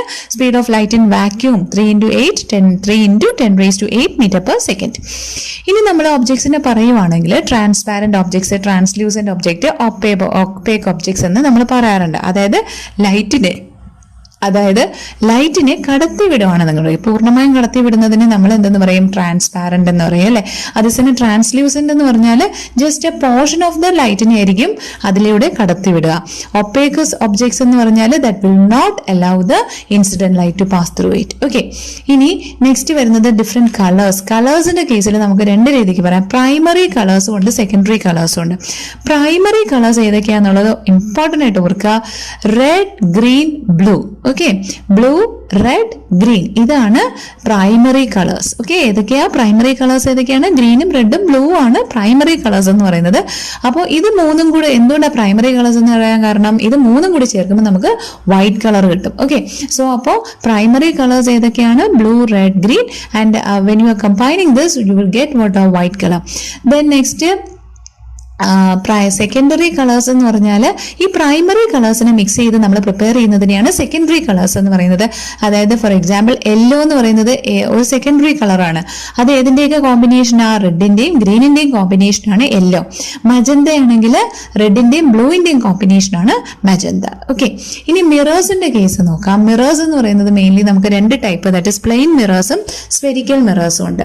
Plain mirrors എന്ന് പറയുന്നത് നമ്മൾ സാധാരണ യൂസ് ചെയ്യുന്ന നമ്മുടെ കണ്ണാടി പ്ലെയിൻ മിറേഴ്സ് ആണ്. ഈ സ്ഫെരിക്കൽ മിറേഴ്സ് നമുക്ക് രണ്ട് ടൈപ്പ്, കോൺകേവ് മിററും കോൺവെക്സ് മിററും. എക്സാമ്പിൾ ഇമ്പോർട്ടന്റ് ആയിട്ട് ഓർക്കുക. റിയർ വ്യൂ മിറർ, നമ്മുടെ വെഹിക്കിളിൽ ഇരിക്കുന്ന rear view mirror convex mirror ആണെന്നുള്ളത് ഓർക്കുക. പിന്നെ നമ്മുടെ shaving glass, headlight of vehicle, search light, ഇതൊക്കെ കോൺകേവ് മിറേഴ്സിന് എക്സാമ്പിൾ ആണെന്നുള്ളത് ഓർക്കുക. Next, electricity. Electricity means what? The flow of charges അല്ലെ. ചാർജസിന്റെ ഫ്ലോ ആണ് ഇലക്ട്രിസിറ്റി എന്ന് പറയുന്നത്. അപ്പൊ ഇലക്ട്രിസിറ്റി ആയിട്ട് റിലേറ്റ് ചെയ്തിട്ട് നമുക്കറിയാം, സ്റ്റഡീസ് ഓഫ് ഇലക്ട്രിസിറ്റി ആയിട്ട് റിലേറ്റ് ചെയ്ത് മെയിൻ ആയിട്ട് വരുന്ന ഒരു നെയിമാണ് ബെഞ്ചമിൻ ഫ്രാങ്ക്ലിൻ. അപ്പൊ ബെഞ്ചമിൻ ഫ്രാങ്ക്ലിൻ നമ്മുടെ ചാർജസിനെ രണ്ട് രീതിക്ക് പറഞ്ഞു, പോസിറ്റീവ് ചാർജസും നെഗറ്റീവ് ചാർജസും. ഓക്കെ, അപ്പോൾ ഈ സിമിലർ ആയിട്ടുള്ള ചാർജസ് എന്ത് ചെയ്യും? റിപ്പൽ ചെയ്യും. ഓപ്പോസിറ്റ് ചാർജസ് ആണ് എപ്പോഴും അട്രാക്ട് ചെയ്യുന്നതെന്ന് ഓർക്കുക. Okay, so opposite charges attract each other, whereas similar charges or like charges ripple each other. Okay, ഇനി കണ്ടക്ടറും ഇൻസുലേറ്ററും എന്താണ്? അതായത് നമ്മുടെ ഇലക്ട്രിസിറ്റിനെ പാസ് ചെയ്യുന്ന മെറ്റീരിയൽസ് ആണ്. ഇലക്ട്രിസിറ്റിനെ അതിലൂടെ കടത്തിവിടുന്ന മെറ്റീരിയൽസിനെ നമ്മൾ കണ്ടക്ടേഴ്സ് എന്ന് പറയും. ഇൻസുലേറ്റേഴ്സ് അഥവാ ഡയലക്ട്രിക്സ് എന്ന് പറഞ്ഞാൽ that will not allow the electricity to pass through it. Okay, അപ്പോൾ എങ്ങനെയാണ് ഇവർ കണ്ടക്ട് ചെയ്യുന്നത്? Conductors because they have loose bound electrons. Okay, അതുകൊണ്ടാണ് good conductors have a loose bound electrons. Okay, ഇനി കൂലംസ് ലോ. കൂലംസ് ലോ എന്ന് പറഞ്ഞാൽ Coulomb's law is related with electricity എന്നുള്ളത് ആദ്യം തന്നെ ഓർക്കുക. ദ ഫോഴ്സ് ഓഫ് അട്രാക്ഷൻ അല്ലെങ്കിൽ repulsion between 2 point charges are directly proportional to the product of magnitude of charges and inversely proportional to the square of the distance between them. Okay, so അപ്പോൾ attraction, force of attraction അല്ലെങ്കിൽ repulsion എന്ന് പറയുന്നത് ഈ രണ്ട് ചാർജസിന് ഇടയ്ക്കുള്ള force of attraction അല്ലെങ്കിൽ repulsion എന്ന് പറയുന്നത് directly proportional to the charges ആണ്. എന്തിങ്ങനെ? Product of the charges and inversely proportional to the square of distance between them. അപ്പോൾ ഡിസ്റ്റൻസ് കൂടുന്തോറും എന്ത് ചെയ്യും? ആ ഫോഴ്സ് ഓഫ് അട്രാക്ഷൻ അല്ലെങ്കിൽ റിപ്പൽഷൻ കുറഞ്ഞു വരും എന്നാണ് കൂലംസ് ലോ പറഞ്ഞത്. ഓക്കെ, ഇനി ഇലക്ട്രിക് ഫീൽഡ് ആണെങ്കിലും, ഇലക്ട്രിക് ഫീൽഡ് എന്ന് പറഞ്ഞാൽ എന്താണ്? ഒരു ചാർജ്ഡ് ബോഡിയുടെ ചുറ്റുമുള്ള ആ റീജിയനെയാണ് ഇലക്ട്രിക് ഫീൽഡ് എന്ന് പറയുന്നത്.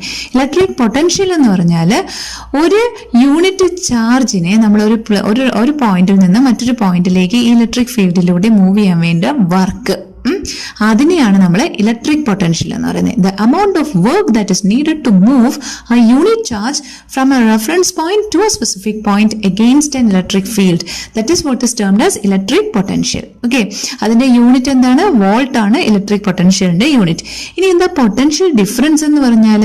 പൊട്ടൻഷ്യൽ ഡിഫറൻസ് എന്ന് പറഞ്ഞാൽ ആ പൊട്ടൻഷ്യലിന്റെ ഡിഫറൻസിനെയാണ് നമ്മൾ പറയുന്നത്. അതായത് the difference in potential between 2 points that represents the work involved. Okay, So that is what is potential difference അല്ലെങ്കിൽ energy released in the transfer of a unit quantity of electricity from one point to another. Okay, so that is what is potential difference. അതിന്റെ unit volt തന്നെയാണ്. Of course electric potential ഡിഫറൻസിന്റെ ഒക്കെ unit volt ആണ്. ഇനി electric capacity എന്ന് പറഞ്ഞാൽ എന്താണ്? C ആ ഒരു യൂണിറ്റ് പൊട്ടൻഷ്യൽ ഇൻക്രീസ് ചെയ്യാൻ വേണ്ട ചാർജ് എത്രയാണ്, അതിനെയാണ് ഇലക്ട്രിക് കപ്പാസിറ്റി എന്ന് പറയുന്നത്. Charge required to increase the potential in unity. Okay, farad ആണ് ഇലക്ട്രിക് കപ്പാസിറ്റിയുടെ യൂണിറ്റ്. ഓക്കെ, ഇനി ഇലക്ട്രോ കെമിക്കൽ സെൽ എന്ന് പറഞ്ഞാൽ എന്താണ്? It's a device that converts the chemical energy into electrical energy. അപ്പോൾ ഇലക്ട്രോ കെമിക്കൽ സെൽ എന്ന് പറയുമ്പോൾ തന്നെ അറിയാം, നമ്മളിപ്പോൾ ബാറ്ററി ഒക്കെ ആലോചിച്ചാൽ മതി. എന്താ ചെയ്യുന്നത്? അതൊരു ഇലക്ട്രോ കെമിക്കൽ സെല്ലാണ് അല്ലേ.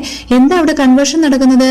കെമിക്കൽ എനർജി ഇലക്ട്രിക്കൽ എനർജി ആയിട്ടല്ലേ കൺവേർട്ടഡ് ആവുന്നത്. അപ്പോൾ അത് രണ്ട് രീതിക്ക് നമുക്ക് പറയാം. പ്രൈമറി സെൽസ് ഉണ്ട്, സെക്കൻഡറി സെൽസ് ഉണ്ട്. പ്രൈമറി സെൽസ് എന്ന് പറഞ്ഞാൽ റീചാർജബിൾ അല്ലാത്തത് അല്ലെ, റീയൂസബിൾ ചെയ്യാൻ പറ്റാത്തത്. Because in primary cell the electrical energy is obtained from the irreversible chemical reaction. Okay, so അപ്പോൾ അത് reusable അല്ല. അതേസമയം സെക്കൻഡറി സെൽസ് ആണെങ്കിലോ നമ്മൾ റീചാർജബിൾ ബാറ്ററീസ് ഓർത്താൽ മതി. സെക്കൻഡറി സെൽസ് അതെന്താണ്? ചാർജ് ചെയ്യാനായിട്ട് നമുക്ക് പറ്റുന്നത് അല്ലെ, വീണ്ടും ചെയ്യാൻ പറ്റുന്നത്. അതിനെയാണ് it has to be charged first from an external electric source and then it can be used to draw the current. Okay, so that is what is rechargeable in nature. അപ്പോൾ അതാണ് secondary cells. Okay, electrochemical cell എന്ന് പറയുമ്പോൾ chemical energy electrical energy ആയിട്ട് convert ചെയ്യുന്നതാണ് electrochemical സെല്ലിൽ നടക്കുന്നത്. Primary സെൽസും ഉണ്ട്, secondary സെൽസും ഉണ്ട്. ഓക്കെ, ഇനി നമ്മളിപ്പോൾ ഫസ്റ്റ് ഇപ്പം നമ്മൾ പറഞ്ഞത് സ്റ്റാറ്റിക് ഇലക്ട്രിസിറ്റിയുടെ കേസാണ്. അതായത് മൂവ്മെന്റ് ഇല്ലാതെ നമ്മുടെ സാധാരണ ഇപ്പം ബാറ്ററി, ഇപ്പം ഇലക്ട്രിസിറ്റി നമ്മൾ നോക്കിയാൽ നമ്മൾ ഫ്ലോ ചെയ്ത് വരുന്ന ഇലക്ട്രിസിറ്റി ഉണ്ട്, ഇല്ലെങ്കിൽ നമ്മൾ ബാറ്ററി ഒക്കെ പോലുള്ള കേസും ഉണ്ട് അല്ലെ. അപ്പൊ സ്റ്റാറ്റിക് കറണ്ടും ഉണ്ട്, അതേപോലെ സ്റ്റാറ്റിക് ഇലക്ട്രിസിറ്റിയും ഉണ്ട്, അതേപോലെ തന്നെ കറണ്ട് ഇലക്ട്രിസിറ്റി ഉണ്ട്.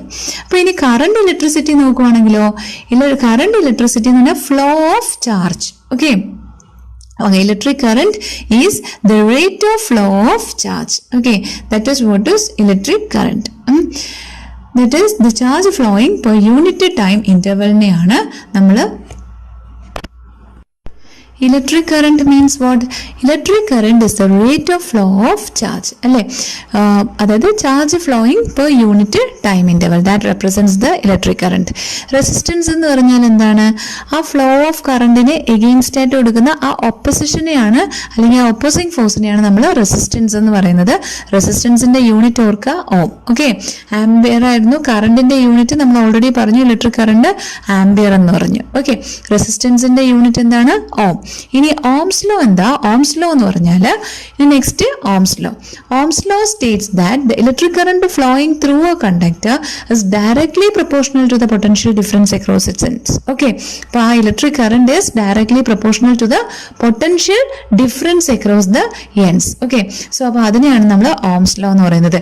ഇലക്ട്രിക് പവർ എന്ന് പറഞ്ഞാൽ എന്താണ്? പവർ എന്ന് പറഞ്ഞാൽ എനർജിയുടെ ട്രാൻസ്ഫർ പെർ യൂണിറ്റ് ടൈം അല്ലേ. അപ്പൊ ഇലക്ട്രിക്കൽ എനർജിയുടെ കേസ് വരുമ്പോൾ അത് ഇലക്ട്രിക് പവറായി. യൂണിറ്റ് എന്താണ്? വാട്ട്. ഓക്കെ, ഇനി അമ്മീറ്റർ നമ്മൾ യൂസ് ചെയ്യുന്നത് ഇലക്ട്രിക് കറണ്ടിന് സർക്യൂട്ട് മെഷർ ചെയ്യാൻ വേണ്ടിയിട്ട് യൂസ് ചെയ്യുന്ന ഇൻസ്ട്രുമെന്റ് ആണ് അമ്മീറ്റർ. ഓക്കെ, അപ്പൊ ammeter related with electric current. Okay, measurement. Then voltmeter ആണെങ്കിൽ പൊട്ടൻഷ്യൽ ഡിഫറൻസിന്റെ മെഷർമെന്റുമായിട്ട് റിലേറ്റ് ചെയ്ത് വരുന്ന എക്യുപ്മെന്റ് ആണ് voltmeter. Okay, to measure the potential difference between 2 points in a circuit. Electric fuse എന്തിനാ യൂസ് ചെയ്യുന്നത്? In order to protect the device from high current. Okay, so നമ്മൾ electric fuse പറയാം അല്ലെ. ഫ്യൂസ് എന്ന് പറയുന്നത് എന്തിനാണ്? We have to protect the device from high current. അതിനാണ് നമ്മൾ ഇലക്ട്രിക് ഫ്യൂസ് യൂസ് ചെയ്യുന്നത്. ഫ്യൂസ് എന്തുകൊണ്ടാണ് ഉണ്ടാക്കിയിരിക്കുന്നത്? Tin alloy. Okay, made of tin or alloy of copper, അല്ലെങ്കിൽ tin and lead. Okay, next വരുന്നത് ഗാൽവനോമീറ്റർ സ്മോൾ ഇലക്ട്രിക് കറണ്ട്, ഒരു സർക്യൂട്ടിൽ small electric current measure ചെയ്യാൻ വേണ്ടിയിട്ടാണ് നമ്മൾ ഗാൽവനോമീറ്റർ യൂസ് ചെയ്യുന്നത്. ട്രാൻസ്ഫോമർ എന്ന് പറഞ്ഞാൽ it will be converting the low voltage AC into high voltage. Okay, a device which convert low voltage AC into high voltage AC, that is alternating current. Okay, so അപ്പോൾ അതിനാണ് transformer എന്ന് പറയുന്നത്. നമുക്കറിയാം law വോൾട്ടേജിനെ high വോൾട്ടേജിലേക്ക് convert ചെയ്യുന്നതൊക്കെയാണ് transformer, നേരെ തിരിച്ചു. Okay, ഇനി AC Dynamo അല്ലെങ്കിൽ ജനറേറ്റർ എന്ന് പറഞ്ഞാൽ എന്താ കൺവേർഷൻ വരുന്നത്? നമ്മൾ ഓൾറെഡി പറഞ്ഞു.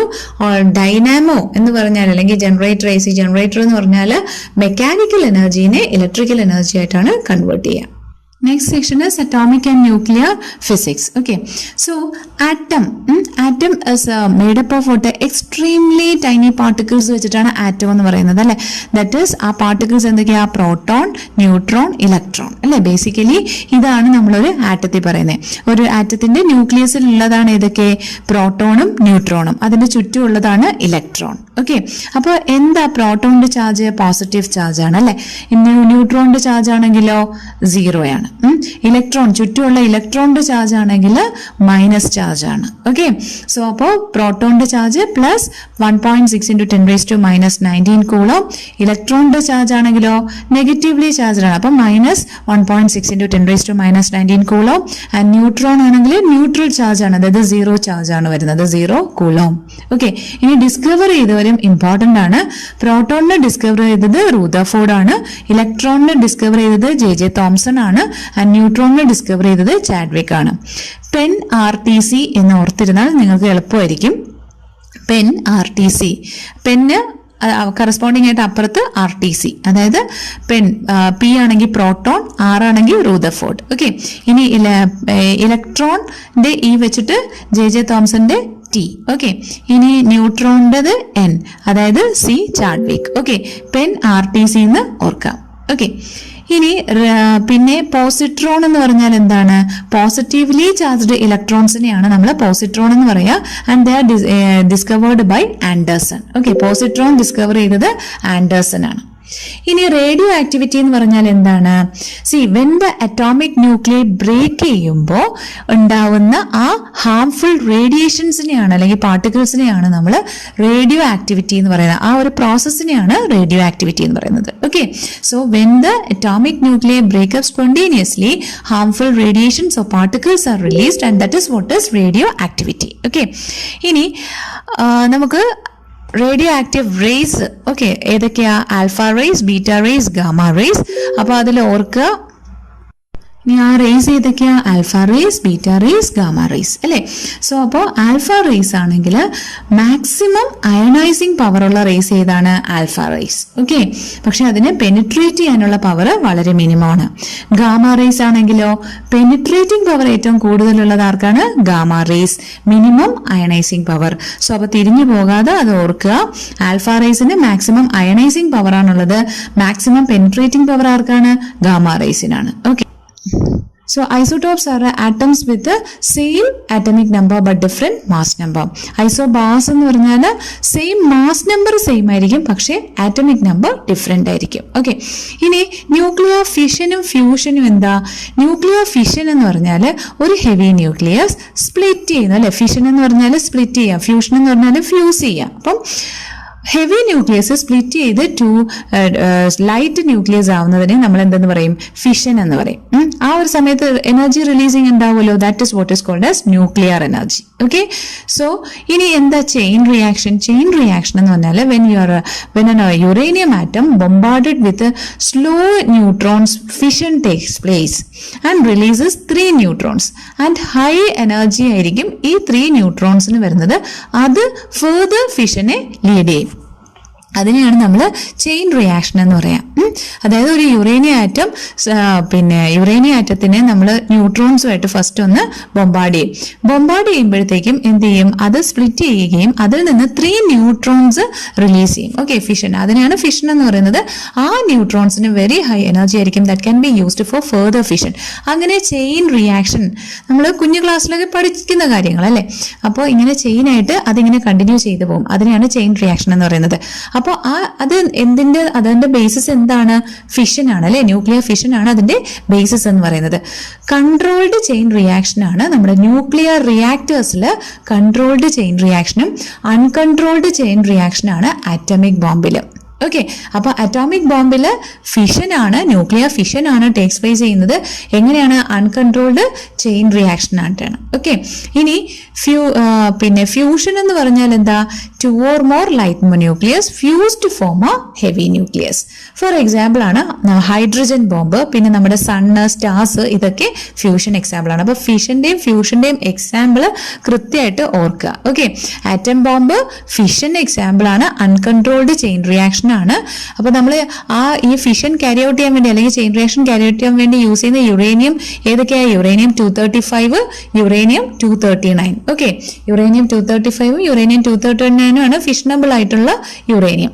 ഇനി ഫ്യൂഷന് എക്സാമ്പിൾ, പിന്നെ ന്യൂക്ലിയർ റിയാക്ടറിലും ഒക്കെ പിന്നെ കൺട്രോൾഡ് ആയിട്ടുള്ള ചെയിൻ റിയാക്ഷൻ ആണ് വരുന്നത്, ദാറ്റ് ഈസ് ഫിഷൻ ആണ്. ഓക്കെ, ഇനി ഫ്യൂഷൻ ആണെങ്കിലോ ഹൈഡ്രജൻ ബോംബ് ന്യൂക്ലിയർ ഫ്യൂഷൻ ആണെന്നുള്ളത് ഓർക്കുക. അതുപോലെ തന്നെ നമ്മുടെ സണ്ണ് സ്റ്റാർസ് ഒക്കെ ന്യൂക്ലിയർ ഫ്യൂഷൻ എക്സാമ്പിൾ ആണ്. ഇനി ഇലക്ട്രോണിക്സുമായിട്ട് റിലേറ്റ് ചെയ്തിട്ട് that is the branch of physics and technology concerned with the behaviour and movement of electrons. അല്ലെ, ഇലക്ട്രോൺസുമായിട്ട് റിലേറ്റ് ചെയ്ത് വരുന്നതാണ്. ഏറ്റവും ഔട്ടർമോസ്റ്റ് കാണുന്നതാണ് ഒരു ആറ്റത്തിന്റെ ന്യൂക്ലിയസിന്റെ പുറത്ത് കാണുന്നതാണ് എന്ത്, ചുറ്റും ഇങ്ങനെ റിവോൾവ് ചെയ്യുന്നതാണ് ഇലക്ട്രോൺസ്. ഓക്കെ, അപ്പോൾ ഇലക്ട്രോൺസുമായിട്ട് റിലേറ്റ് ചെയ്ത് വരുന്ന ബ്രാഞ്ചാണ് ഇലക്ട്രോണിക്സ്. ഇനി ഇലക്ട്രോൺ എമിഷൻ എന്ന് പറഞ്ഞാൽ എന്താണ്? ഈ ഫ്രീ ഇലക്ട്രോൺസിനെ അവിടുന്ന് ലീവ് ചെയ്യാൻ വേണ്ടി എക്സ്റ്റേണൽ എനർജി യൂസ് ചെയ്യും. Okay, so external energy is use to leave the free electrons from the surface of metals. Okay, ഇനി അത് ഡിഫറെന്റ് ടൈപ്സ് ഉണ്ട്. തെർമയോണിക് എമിഷൻ, അത് വാക്ക് കേൾക്കുമ്പോൾ തന്നെ അറിയാം. അതായത് ബൈ ഹീറ്റിംഗ്, അല്ലേ, ബൈ ഹീറ്റിംഗ് ദ മെറ്റൽ. ഇനി ഫോട്ടോ ഇലക്ട്രിക് എമിഷൻ ആണെങ്കിൽ ഇലക്ട്രോ മാഗ്നറ്റിക് വേവ്സിന്റെ ആപ്ലിക്കേഷൻ. സെക്കൻഡറി എമിഷൻ എന്ന് പറഞ്ഞാൽ ഫസ്റ്റ് ഒരു എന്താ പറയാ high energy electron beam incident on metal surface. Okay, ഇനി സെക്കൻഡറി എമിഷൻ എന്ന് പറഞ്ഞാൽ by high energetic electron beam which is incident on the metal surface. ഇനി field or cold emission എന്ന് പറഞ്ഞാൽ by applying a strong electric field across the metal surface. So അപ്പോൾ ഇത്രയാണ് main ആയിട്ട് ഫിസിക്സുമായിട്ട് relate ചെയ്ത് വരുന്ന പോയിന്റ്സ്.